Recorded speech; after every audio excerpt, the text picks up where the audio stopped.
수십만 명의 말씀을 들었어도 최종적으로 남는 사람들은 소수에 불과하더라 이거죠. 정말 소수의 남은 자가 있는 것입니다. 그 사람들은 정말 어떻게 말씀을 들었겠습니까? 그냥 들은 건 아니죠. 그러니까 심령의 변화가 나타나고 그 말씀을 통해서 영혼 속에 하나님이 심으시는 생명을 경험하는 그 단계까지 나아갔던 것입니다. 그게 언제 이루어지느냐? 말씀을 듣는 중에 이루어지는데, 하나님의 아들이 말씀을 전해도 다 역사가 나타나는 건 아니에요. 그 중에 정말 특별한 소수인 것입니다. 그래서 이 말씀을 듣는 것이 얼마나 중요한가. 로마서 10장에 있는 말씀 보면 믿음은 들음에서 난다. 들음은 그리스도의 말씀으로 말미암는다. 이렇게 돼 있잖아요. 그러니까 그리스도의 생명이 그 말씀을 듣는 것으로 믿음이 생겨나는 것입니다. 말씀의 진지한 섭취가 없이는 믿음은 자라날 수도 없고 생겨날 수도 없는 거예요. 그러니까 우리도 하나님 말씀을 들을 때에 수없이 우리 성도님들에게 저는 정말 많은 강조를 드렸어요. 1년에도 아마 이런 데 대한 내용을 10번 이상은 할 거라고 생각해요. 근데 또 반복을 해야 됩니다. 정말 이거 너무나 중요하니까. 이 데살로니가 교회의 사람들이 하나님 말씀을 진지하게 성령의 기쁨으로 말씀을 받았던 것처럼 우리도 그렇게 진지하게 하나님 말씀을 받는 뜨거움이 있어야만 우리도 정말 이 교회처럼 이런 생명이 있는 역사를 이루어 나갈 수 있는 출발점이죠. 출발점을 이룰 수가 있는 것입니다. 그런데 여러분, 우리가 하나님 말씀을 들을 때 이 주일 예배뿐만 아니라 정말 말씀을 들을 수 있는 시간은 언제냐면 금요 찬양 예배 때예요. 거기에도 여러분 열심으로 모이시기를 정말 간곡하게 당부하고 부탁을 드립니다. 왜냐하면은 주일날 여러분이 지금 우리 대부분의 성도님들이 한 70%, 80%, 80%까지는 안 돼도 한 70% 정도는 주일 예배에만 나오시고 금요일 날은 안 나오신다는 말이에요. 금요일날 모이는 숫자는 우리 교인의 뭐 한 30%, 그 조금 넘을까 내외 그 정도 된다는 말씀이죠. 근데 금요일날 참석하지 않게 되어지면 여러분이 주일날 한번 드린 예배를 가지고 믿음이 성장할 수 있느냐? 제가 생각할 때는 그건 불가능합니다. 그럼 우리 뭐냐? 주일날 와서 예배를 드리는데 그럼 우리 뭐냐? 이건 뭐냐면 여러분들, 이것은 생명 유지, 호흡이 끊어지지 않을 정도의 생명 유지의 의미를 둔 거예요. 왜 목사님 그렇게 설교를 하느냐?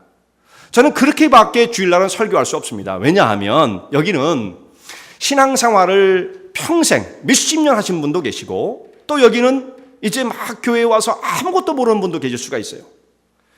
그럼 어디에 초점을 맞추고 설교해야 맞겠습니까? 수십 년 신앙생활 하신 분들에게 포커스를 둔다면 처음 오신 분들은 무슨 말씀이야 저게 다, 우리하고는 전혀 관계없구만, 이렇게 생각할 수 있지 않겠어요? 그러니까 평균치를 어디에 둬야 되냐면 메인 타겟을 초신자에게 둘 수밖에 없어요.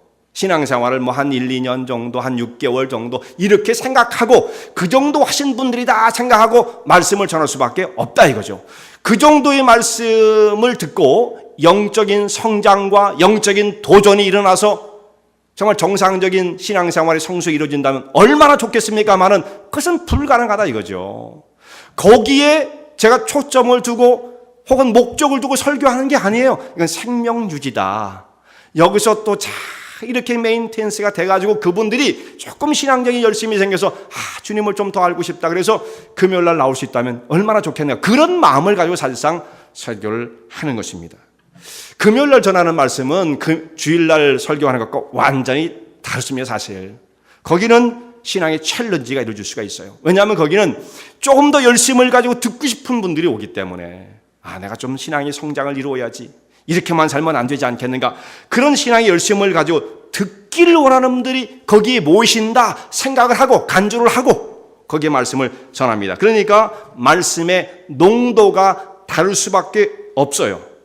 거기에 참여하셔야만 영적인 챌린지를 통해서 심령이 변화될 수가 있어요. 그거 중요한 것입니다. 새벽 기도로 좀 달라요. 새벽 기도도 뭐 짧은 시간에 묵상하고 하루 살아갈 수 있는 양식을 어느 정도 기도의 제목들을 찾는 정도지 거기서 뭐 영혼의 양식이 쏟아진다 기대하기 어렵죠. 금요일날 여러분들 꼭 참여를 하셔야 됩니다. 그러니까 제가 말씀을 전할 때 주일날은 말씀의 수위를 조절하는 거예요. 어떻게 해야 순하게 모든 분들이 하나도 걸림이 없이, 그래도 걸린다고 그러는데 하나도 걸림이 없이 순하게 어떻게 하면 전할 수 있을까? 애를 쓰는 겁니다. 저도 좀 이해를 좀 해주세요. 애쓰고 있는 거예요. 애쓰고 있는 거. 금요일날은 좀 다릅니다. 좀 더 챌린지가 있고요. 그런데 조금 더 나간다고 한다면 성경 공부에 참여하실 수 있기를 바라요. 정말 거기에 오시면 가장 적나라한 말씀을 듣게 되어지죠. 그 모든 말씀이 다 성경 말씀이죠. 물론 모든 말씀이 성경 말씀이지만 성경에 기록되어진 그 100%의 말씀을 주일날은 절대 전할 수가 없어요. 감당을 못하기 때문에. 감당 못합니다. 성경 말씀이 여러분 이게 그냥 읽고 순하게 받을 수 있는 말씀들이 아니잖아요. 엄청난 챌린지. 내가 이거 그렇다면 난 예수 믿는 거 포기하겠어 할 정도의 말씀이 질비하게 들어있는 것이 성경 말씀이에요. 사실은 그 정도야? 나 그런 줄 몰랐어. 그렇게 깜짝 놀란 말씀들이 성경에 질비한 것입니다. 그런데 성경 공부에 오시면 거기에 정말 적나라한 말씀, 성경이 기록된 대로 원색적인 말씀을 들을 수가 있어요. 그렇게 될 때 우리 영혼이 정말 그 말씀 속에서 세워지고 힘을 얻게 되어지면 영적인 성장이 일어나는 것입니다. 주일 예배로 여러분들이 만족한다면 생명 유지 그것만 되어줘도 감사한 일이죠. 쉽지 않습니다. 믿음은 들으면서 나는 것입니다. 그리고 얼마나 그걸 진지하게 듣느냐, 또 어떤 내용의 말씀을 듣느냐가 참 중요합니다. 이들이 하나님 말씀을 듣게 되니까 바울과 그리스도를 본받는 자들이 되었다 이렇게 되어 있죠. 말씀을 가까이 하고 바울을 본받고 바울을 본받는 게 그렇게 대단히 중요한 문제는 아닐 거예요. 근데 거기에 의미가 물론 있습니다. 정말 그리스도를 본받는 자가 되었던 것입니다. 첫 번째 좋은 소문은 말씀을 듣는 단계에 있었던 것입니다. 그리고 두 번째는 이들이 바울과 그 일행을 영접한 것에 대해서 사람들이 입을 모아 소문을 냈습니다. 바울과 그 일행을 영접한 거? 그게 뭐 이렇게 대단할까 또? 이게 무슨 소문거리야? 또 그렇게 생각할 수 있지 않습니까? 어떻게 보면 소문거리가 아닌 것 같아요. 우리한테는 중요한 것 같지가 않아요. 그런데 이게 바울은 이런 소문이 다 났다. 그리고 그걸 다시 한번 리마인드 시켜주는 거 보면 중요한 거죠. 의미가 있다 이 말씀이에요. 그게 왜 의미가 있습니까? 9절 말씀을 여러분 보세요. 9절. 저희가 우리에 대하여 스스로 고하기를 우리가 어떻게 너희 가운데 들어간 것과 너희가 어떻게 우상을 버리고 하나님께로 돌아와서 사시고 참되신 하나님을 섬기며 이런 말씀이 나오죠. 우리가 어떻게 너희 가운데 들어간 것과 들어간 그 문제를 말하잖아요.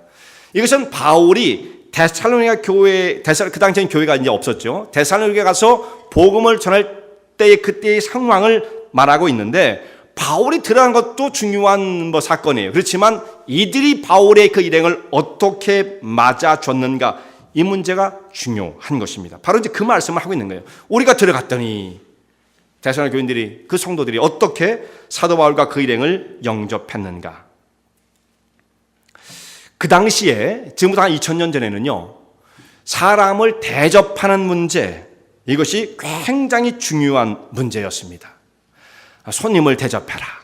그런 말씀 성경에 많이 나오잖아요. 그리고 장로의 요건 가운데서도 손님을 잘 대접하며 이런 말씀이 아주 중요한 그 장로가 되어지는 그 자격이었어요. 그만큼 중요하게 얘기를 했죠. 그 손님을 대접하는 것이 왜 그렇게 중요하냐. 그 하나님의 사람 믿음의 조상 아브라함도 손님을 대접하는 중에 부지 중에 하나님을 대접한 일이 있었다. 그런 말씀이 나오죠. 그 손님을 대접한다는 것은 어떤 사람만 가능합니까? 겸손하고 섬기려는 마음을 가진 사람만 가능한 거예요. 내가 대접을 받고 높임을 받고 인정을 받으려는 하는 사람들은 대접을 받고자 하지 대접하지 않죠. 근데 이 차이는 얼만큼 큰 차이냐면 완전히 반대인 모습인 것입니다. 대접을 잘하는 것은 무엇을 의미하냐면 그만큼 그 사람이 겸손하다는 걸 의미하는 거죠. 섬기며 낮은 자리에서 다른 사람들을 이렇게 봉사하는 그 일을 잘하는 익숙한 사람들이라는 것을 말씀하고 있는 것입니다. 그러니까 사도 바울이 이 데살로니가에 갈 때에 많은 싸움과 고통이 있었고 여러 가지 환난을 많이 당했는데 여기 가서 그들의 일행이 따뜻한 영접을 받으면서 복음을 전할 때에 놀라운 역사가 벌어지게 되었던 것입니다. 자, 이 사람들이 어떻게 바울이 전하는 복음의 말씀을 듣고 이렇게 변할 수가 있었는가? 말씀을 잘 듣는 거 중요했죠. 첫 번째 단계라고 했습니다. 근데 듣는 사람들 가운데 어떻게 이렇게 다 변화가 나타났느냐? 그 심령이 다른 사람을 대접하는 겸손한 마음을 가지고 있었던 자들이다. 바로 그것입니다. 이 상태예요. 이 상태. 하나님께서 그런 사람들에게 더 은혜를 부어주시느냐? 그렇게 생각할 수도 있지만 꼭 그런 것도 아니에요. 부으시는 분량은 다 똑같을 수 있습니다. 우리 같이 모였을 때는 다 똑같잖아요. 그런데 대접을 잘하는 사람의 마음속에는 섬기고 겸손한 마음이 있기 때문에 그런 사람은 하나님의 은혜를 담을 수 있는 빈 공간이 생기는 거예요. 마음이 갈급하니까, 겸손하니까 하나님 부으신 은혜가 그 속에 쌓여갈 수가 있습니다. 그러나 자기중심적이고 대접을 받기를 원하고 이런 사람이라고 한다면 동일한 은혜를 부어주시더라도 모아둘 공간이 없는 거죠. 심령 속에. 대접을 잘했어요. 여러분들은 다른 사람을 대접하는 일에 얼마만큼 정말 그걸 중요하게 생각하십니까? 저는 청년 시절에 그 대접한다는 거 하면 그 좀 이상했어요. 뭐 대접을 잘해야 되나?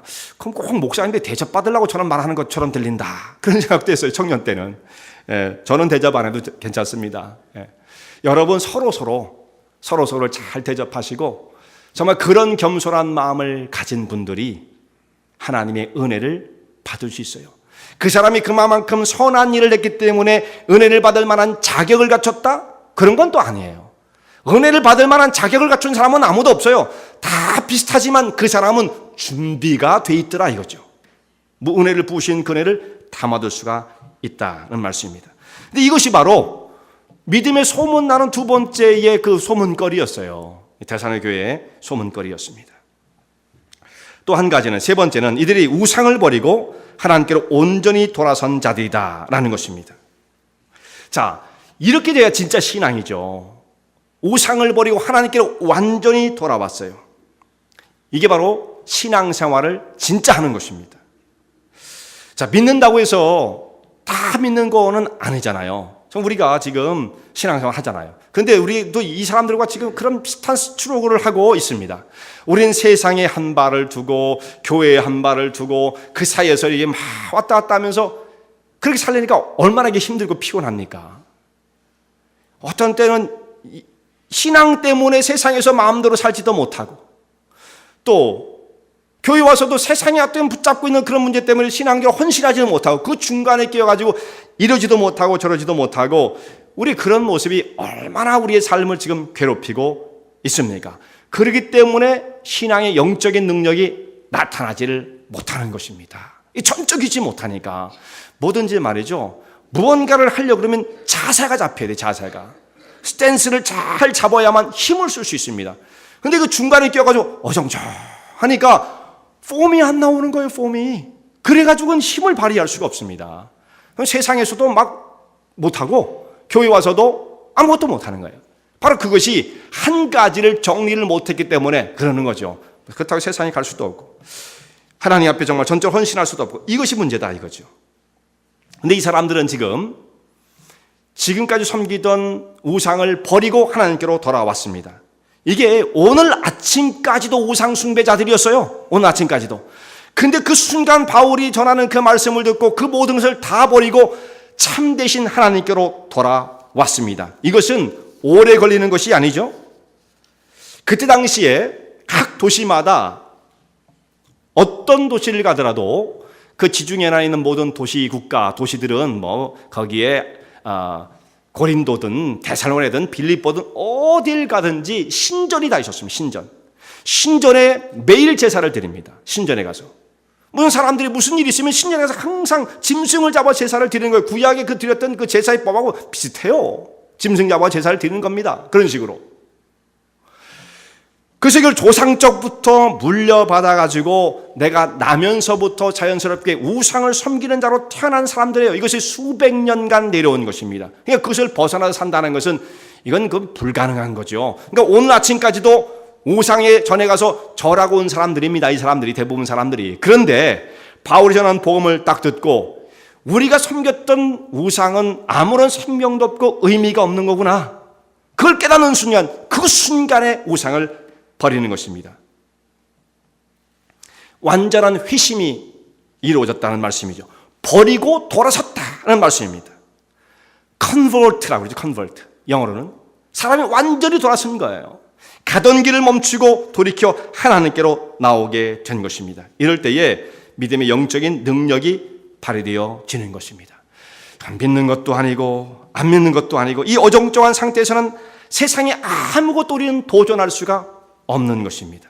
우리는 사명을 이루기 위해서 사명으로 부름을 받은 하나님의 백성들이에요. 이 세상 속에 하나님의 거룩한 백성으로 그 역사를 이루기 위하여 부름을 받았는데 왜 능력이 그렇게토록 나타나지 않느냐? 우리가 어정쩡하기 때문에 그런 것입니다. 그런데 여러분, 회심이라는 것은 사실 어떻게 보면 간단한 겁니다. 지금 당장에도 일어날 수 있는 게 회심이에요. 시간 걸리는 게 아니잖아요. 회심. 그런데 이게 안 이루어지려고 그러면 평생 신앙생활을 하는 것처럼 보여도 안 이루어질 수가 있습니다. 성장은 시간을 요하는 것이지만 회심은 그 순간 당장 일어나는 거죠. 지금 당장 바꾸는 거예요. 그냥 당장. 다 버리고 하나님을 향해서 나아가는 것입니다. 이것이 회심입니다. 근데 교회에 오래 머물러도 수십 년간 머물러도 회심이 이루어지지 않는 경우도 생기겠죠. 그건 불행한 일이죠. 교회의 멤버십을 가지고 그 교회 일원으로 충실한 사람처럼 보이지만 그 영적인 것은 정말 하나님만 아시지 않겠습니까? 그 회심, 우상을 버리고 하나님께로 참되신 하나님, 사신 하나님께 돌아온 일이 완전하게 이루어지지 않은 그런 상태 얼마나 있을 수 있지 않겠습니까? 이거 정확하게 이루어져야 합니다. 이것이 이루어지고 나니까 이 마게도냐 사람들, 이 데살로니가 사람들이 믿음의 능력을 발휘하게 되어지고 소문이 바울이 있는 데까지 전파되어집니다. 이 소식을 들으니까 바울이 뭐라고 말을 하냐면 바울이 우리는 더 이상 아무 말할 것도 없다 이런 말을 하게 되죠. 8절 말씀 보면 너희 믿음의 소문이 각처에 퍼진 거로 우리는 아무 말도 할 것이 없노라 그런 말씀을 하고 있습니다. 이 사람들의 신앙에 대해서 내가 더 이상 무슨 말을 할 수 있으리야.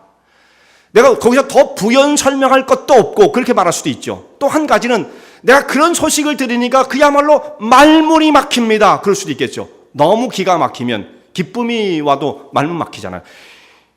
아 그래? 이거 놀랄 정도 그거로 끝나는 거예요. 정말 놀랄 만한 일이다. 사도 바울이 그만큼 이 사람들의 믿음을 칭찬하고 있습니다. 자 마지막으로 이 사람들이 가지고 있었던 믿음의 좋은 소문이 뭐냐면 그리스도의 강림을 기다리는 사람들이다. 곧 종말론적인 신앙을 가진 사람들이다. 라는 것입니다. 이건 이제 잘못하면 이제 큰일 나요. 잘못하면. 그러니까 한시적으로 언제 예수님이 오신다라고 날짜를 정하고 예수님이 오시는 그날을 기다리는 사람들이 있지 않습니까? 이건 어리석게 그지없는 거죠. 시한부 종말론. 이건 이걸 말하자는 것은 아니에요. 근데 이 사람들이 예수님이 오시기를 고대하며 기다리는 천국을 사모하는 사람들이었다. 그게 중요한 것이죠. 재림의 날짜를 정하는 것. 지금까지 여러 번 있었어요. 한국교회에서 있었고 미국 교회에서도 그것이 많았습니다. 앞으로 그런 일이 또 벌어질 겁니다. 우리가 그거에 대해서 현혹될 필요는 전혀 없는 것이죠. 그 사람들은 지나치게 날짜를 고집하는 사람들, 이건 성경에서 말씀하는 바가 아니에요. 그런데 이 반대의 경우가 있어요. 날짜를 정해놓고 막 기다리는 사람들, 이건 극단적인 시한부 종말론자들, 이게 비성경적이죠. 또한 반대로 어떤 것이 있느냐면 언제 예수님이 오시리야 너무나 태만한 자세, 이 종말에 대해서 생각하지 않는 사람이 있을 수 있다는 말씀입니다. 하늘의 소망을 바라보지 않고 거기에 대한 개념이 없다고 한다면 성도들 가운데 뭐만 남겠습니까? 이 땅에 있는 기도의 제목만 갖겠죠. 그럼 어떤 결과가 오겠어요? 하늘의 소망이 약해지면 결국은 성도는 이 땅에서 모든 일을 이루어야 합니다. 나의 기도의 제목과 관심사가 다 세상에 있을 수밖에 없다 이 말씀이에요. 그렇다고 한다면 그 사람들은 세상의 욕심이 더 강해지는 거죠. 더 많아지는 것입니다. 지금 한국교회의 그 엔티 기독교라고 그래가지고 기독교에 대해서 반대를 하면서 공격하는 그런 그 무브먼트가 굉장히 지금 극성을 부리고 있습니다. 왜 그런 일이 벌어지게 되었나? 무슨 일 때문에 그렇게 되었나? 우리 쉽게 생각하면 그 사탄의 다 장난이야. 사탄의 장난이 이렇게 생각하면 또 편하죠. 쉽게 해석할 수 있는데 사실 그걸 다 사탄의 장난으로만 말할 수 있겠습니까? 교회는 또 어떤 책임이 있는가를 사실 생각해 볼 필요가 있는 거죠. 물론 사탄의 장난일 수 있어요. 근데 교회가 교회를 돌아보면서 우리는 어떻게 했길래 이런 엔티기독교, 반기독교 세력이 온 세상을 뒤덮게 되었나 생각할 필요가 있는 것입니다. 기독교인들이 잘못이 없는 게 아니죠. 그러니까 잘못한 것이 참 많습니다. 교회가 세상에 던져준 부정적 시각이 상당히 많다는 거예요. 자, 선교사들이 한국에 들어와서 우리가 조선 땅에 복음을 전할 때 당시 그 동방의 정말 고요한 나라에 이 사람들이 자기의 모든 것을 다 버리고 그 조그만 나라에 잘못 사는 나라에 일본의 식민지로 떨어져가는 그 나라에 와서 복음을 전파하면서 정말 그들이 뿌렸던 눈물의 씨앗들 얼마나 참 귀한 것입니까? 그래서 민족을 깨웠어요.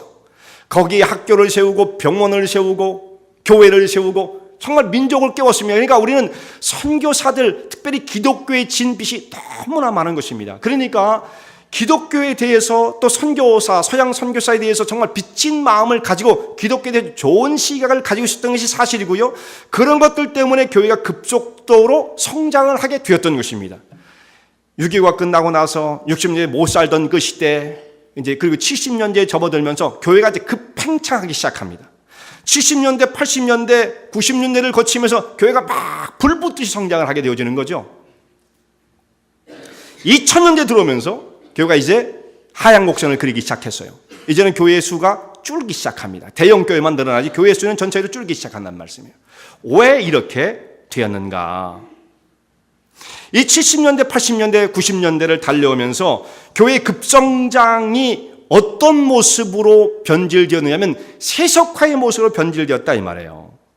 세상에 좋은 인식을 주지 못한 것입니다. 기독교인들의 이기주의와 세속주의가 우리보다 더하구나 이런 생각을 갖게 되었다 이거죠. 그들의 집단 이기주의, 자 이것이 우리보다 더하구나 그렇게 하니까 기독교에 대한 반감이 일어날 수밖에 없다는 거예요. 우리가 쉬운 말로 이런 구호를 쓰지 않습니까? 예수 믿으면 복 받는다. 이게 공식화되어 있단 말이에요. 뭐 예수 믿으면 복 받지. 당연합니다, 여러분. 그 말이 뭐 나쁘냐? 나쁘진 않아요. 좋아요. 감사한 일입니다. 예수 믿으면 복 받으니까 그건 걱정할 필요 없습니다, 사실은. 그러나 이것이 우리 전도의 구호가 되어질 때 문제가 생겨요. 왜 그러냐? 사람들이 예수 믿고 복 받고 세상에 성공하고 좋은 것인데 왜 그것을 나쁘게 생각하느냐? 나쁘게 생각할 이유가 전혀 없다. 이렇게 생각하지만 그건 굉장히 피상적인 일입니다.